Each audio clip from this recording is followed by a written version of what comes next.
When I see that Blinken and Netanyahu, according to Washington Post, are having a discussion in the war room to say that Muslims retweeting on social media is breaking the algorithms and forcing people to change their minds on Palestine and Israel, ya ibadallah, the US Secretary of State and Netanyahu are sitting in the war cabinet talking about you. Tell me, ya ibadallah, what is the power that they saw in you that you cannot see in yourself? When Blinken goes to bin Salman and says, please help me to keep them quiet, Blinken is discussing you with the Saudi Crown Prince Mohammed bin Salman. When Abdurrahman al-Sudais gets a phone call from bin Salman that says, I need a fatwa to get these Muslims in Chicago to be quiet. And he says, Ya ibadallah, make dua for Gaza, but don't talk about it and don't talk about things that you don't know, because you might turn against your ruler, and obey your ruler, and obey the scholars like me who he has appointed. Who's he targeting? What is the power that he fears that he has to mobilize Abdurrahman al-Sudais to resist? What is the power that he fears? It's you. Tell me, what is the power he sees in you that you cannot see in yourself?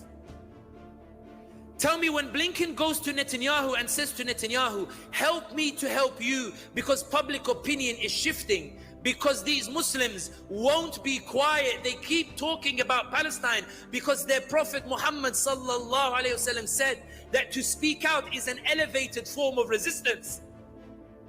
When Blinken is telling Netanyahu that we need to put a humanitarian pause because they're causing a shift in public opinion, what is the power that he saw in you that he went to Netanyahu and panicked and said we need to change our strategy? Why do they see the power in you but you fail to see it in yourselves? Why is it Allah says وَإِن تَعُدُّوا نِعْمَةَ اللَّهِ لَا تُحْصُوهَا, that if you were to count the blessings of Allah you would never finish counting them, suggesting you're never in a poor state. Allah always give you his blessings. Why do they see the blessings and power Allah gave you but you fail to appreciate the blessings that Allah subhanahu wa ta'ala gave to you? Takbir. Takbir.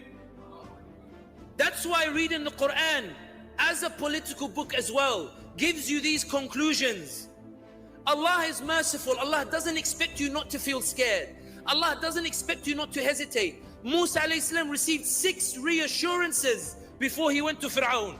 He needed to talk to Allah, then see 2 large signs. Then he said, I have a stutter. Allah said, don't worry. Then he said, send Harun. He said, I'll send Harun. Then he said, we're still scared. Allah says, La takhafa innani ma'akum asma' wa ara. Then when Musa stands between the magicians and everybody is taunting him and the magicians are goading him and Pharaoh is threatening to kill him, Musa feels fear despite having spoken to Allah. Allah doesn't say it's shameful to feel fear. Allah says it's shameful to feel fear and conclude that you should do nothing.